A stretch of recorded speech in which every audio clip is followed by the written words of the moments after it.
The Arabs, the Syrians, they do what they want. Afterwards, they took the nails out from my feet. After a while, I was like a mental patient coming to the trial.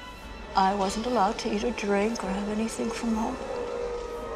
Finally, when they saw they could get nothing out of me, the prosecutor had my legs tied tight and my arms tied, and they hung me upside down. When the prosecutor gave the order, one whip went down and the other up, and the blood would come from my legs, and I would faint. And the doctor would check to see that I was alive, and they would begin again.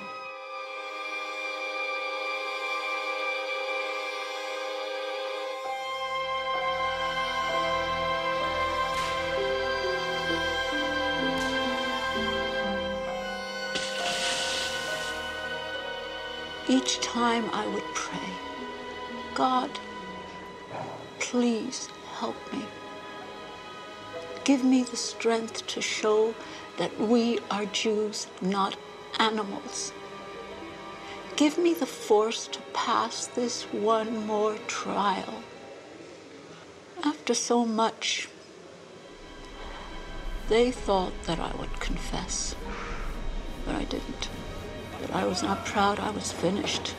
No legs, no hands, no teeth. Other things I cannot dare to speak of that they have done to me. شولا كوهين، لقد ثبت أمام هيئة المحكمة إدانتك بتهمة الخيانة العظمى، وعليه نصدر حكمنا بالإعدام شنقا حتى الموت.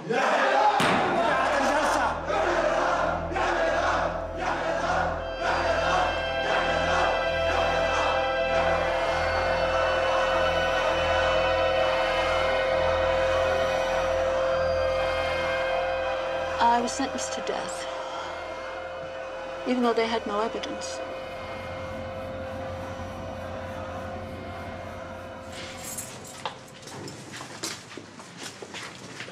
The Syrians wanted to hang me in the city square and let my body rot for 7 days. My husband bribed many officials to get my sentence changed.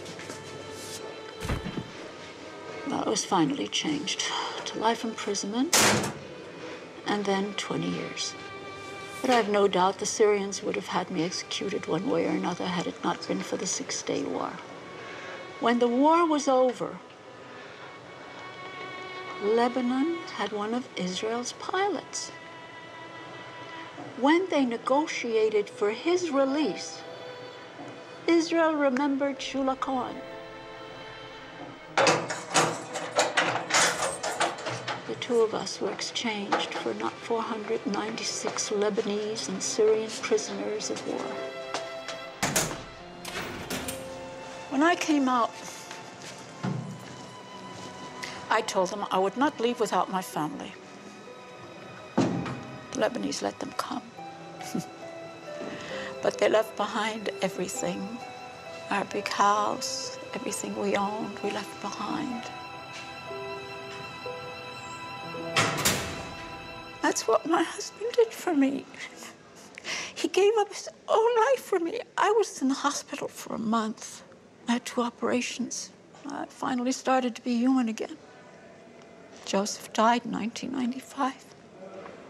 My children have all grown and done well, but I am alone with my memories and perhaps with the hope that the small things I did saved lives, maybe one, maybe many. Whatever I did was not for Shula Cohen. I did it for Israel, for God. If he is pleased with me, that is enough. It was only faith in God that got me out of the jaws of death. And that was a miracle, a real miracle. I'm honored to have met you. Shula Cohen has been compared to Queen Esther in the Bible. When she could have taken the easy road and done nothing, she risked everything to do what she could for her people. Where is the miracle in the Shula Cohen story? How can you explain a young Jewish wife and mother getting privileged access to the elite inner circles of Lebanese and Syrian leaders? How could a totally untrained Jewish woman in a Muslim country manage to spy for 12 years without getting caught?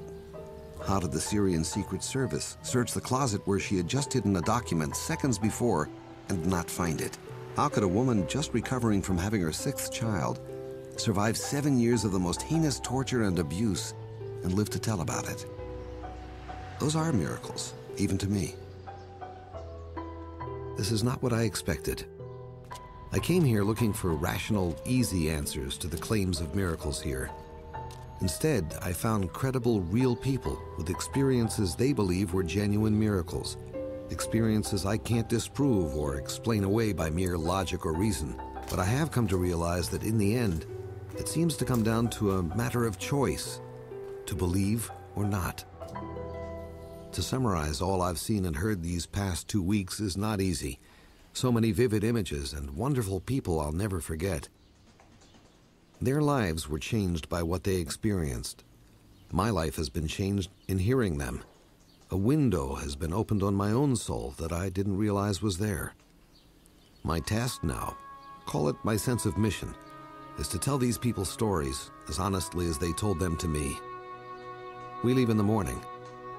I'm still not sure how this report will end, or even if I'm capable of drawing any final conclusion on the matter of miracles. But I do have one more place I have to visit tonight.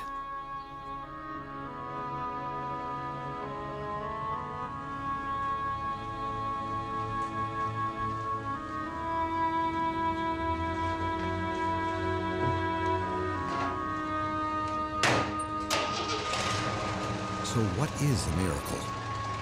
I heard as many answers to that question as the number of people I asked.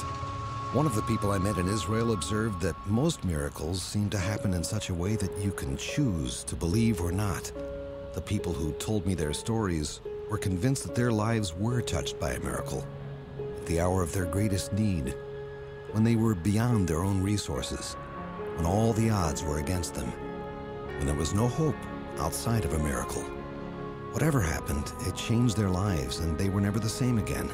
Faith became part of the air they breathe, the way they now see all of life. They seem so sure of who they are and their purpose for living. And that I envy them. I'm still searching. And perhaps for now that's enough. Perhaps that's enough for any of us on this journey called life. The last person I interviewed smiled when he told me, "Don't worry, Michael, you'll get there."